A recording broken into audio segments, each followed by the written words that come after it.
Bullying and undermining.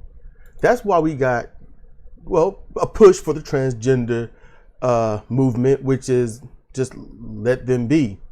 That's why we have so many progressive ideas, removing college debt and increasing the, well, slave wage, not just to a better wage, but an actual living wage, just to make sure that everything kept up with inflation. All this comes from bullies and their undermining. In general, you look up undermining, an adjective and a noun. Basically, you're going to lessen the power or effect or ability of someone or thing, especially gradually or insidiously. That's what that is. So, bullies, they go in, mess with somebody, harass somebody, pick on somebody, try to lessen someone else's power and whatnot, get caught, they're in trouble, and they say, I didn't do anything.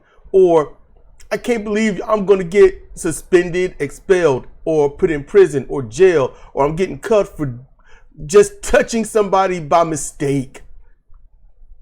You know? Or when some guy takes sexual advantage of someone when they are intoxicated, and their father says, I can't believe you're going to try to send my son to prison for a few seconds of fun.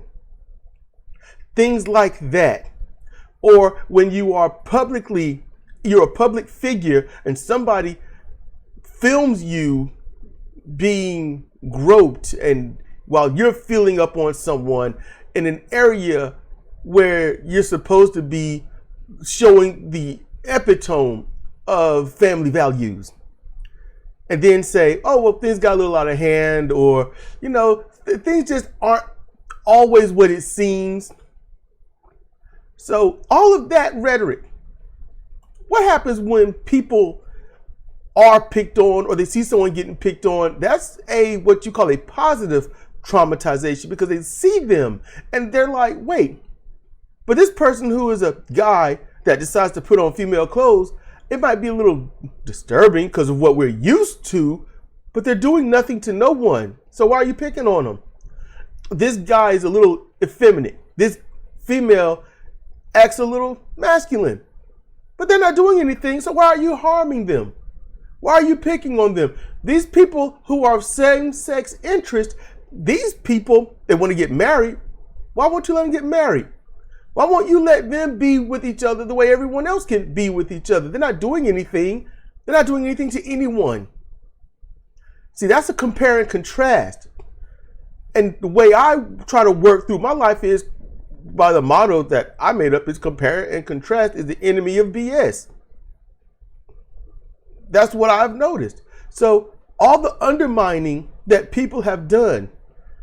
Oh, well, I can't believe you mad at me because I beat up some, insert some kind of negative word about any group. Think about that. So you've got people pushing for, I don't know, transgender officials, because they don't care that that person is transgender. They care if that person is going to help them. And there's the belief of, by default, you're transgender. You know how it feels to be hurt, picked on, bullied, undermined in every kind of way. You have more of an incentive to help me out and stick it to those that are hurting everybody else. That's the idea.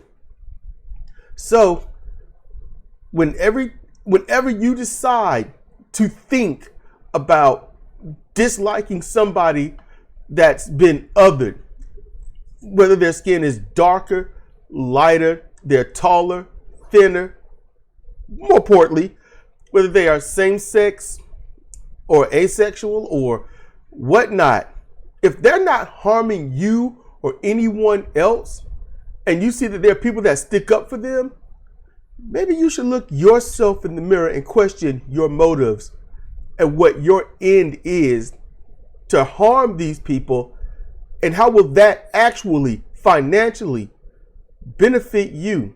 How will that morally benefit you? How will that make your life all around better? Because if hurting somebody in general is going to make society better and whatnot, you know what? Then yeah, I might have to agree with you. And maybe it's time that we start taking out some Nazis and bigots. But then again, you probably didn't see that coming, did you? Think about it before you do it, because you just might be it.